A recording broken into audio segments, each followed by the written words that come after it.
সূর্য আর সোনাকে হারিয়ে ফেলল রূপা আর দীপা। কি হতে চলেছে অনুরাগের ছোঁয়া ধারাবাহিকের আগামী পর্বগুলোতে? হ্যাঁ বন্ধুরা, বিস্তারিত জানতে ভিডিওটিতে একটি লাইক দিয়ে শেষ পর্যন্ত দেখতে থাকুন। নিজেদেরকে কখনো ক্ষমা করতে পারবে না রূপা আর দীপা, কারণ আজকে তাদের ভুলের জন্যই তো এমনটা হলো।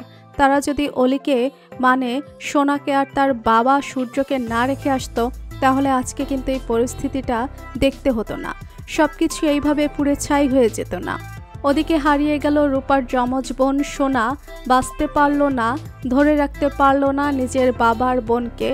এই অপরাধটা তো তাদেরকে সারা জীবন বয়ে বেড়াতে হবে। দীপা কি করবে? দীপা যে নিজের চোখে এতটা ছোট হয়ে গেল গোটা পরিবারের লোকদের কাছে, কারণ দীপার ভুলের জন্য গোটা পরিবারকে কুমারের হাত থেকে বাঁচাতে পারল না।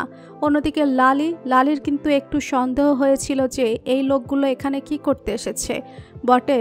তাই সে যখন দেখলো যে ওরা আগুন লাগাচ্ছে, সে তো বাচ্চা নয়, সে সোনাকে আর সূর্যকে তুললো, বলল তুম লোক ইধার সে পালা, বাবু ডাক্তার সব তুমকো পুড়নে কে লিয়ে ইধার কই আয়া থা। আপ মেনে দেখা কি ও লোক চারদিকে আগুন ধরিয়ে দিচ্ছে। এটা শোনার পরে সেখান থেকে সূর্য কিন্তু পালিয়ে যায়, যেটা কুমার জানতো না।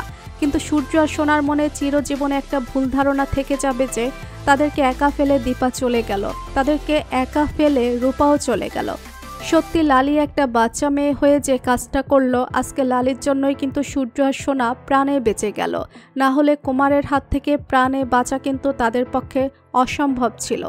ছুটতে ছুটতে এলো রূপা, দীপার সাক্ষ্য স্যার। গোটা পরিবারের সবাই কিন্তু তখন এলে আর কি হবে, অনেকটা দেরি হয়ে গেছে অলরেডি। আগুন চারদিকে স্প্রেড করে গেছে, চারদিকে দাউ দাউ করে আগুন জ্বলছে। কেউ কিচ্ছু বুঝতে পারছে না কিভাবে বাঁচাবে, শুধু হাউমাউ করে কাঁদতে শুরু করলো সবাই। সত্যি তো কি করে নিজেদেরকে ক্ষমা করবে তারা? কোনোদিন ওকে ক্ষমা করতে পারবে? হ্যাঁ বন্ধুরা, আপনাদের কি মনে হয় অবশ্যই কমেন্ট করে জানান। আপনাদের কি মনে হয় অনুরাগের ছোঁয়াতে এবার কি হবে?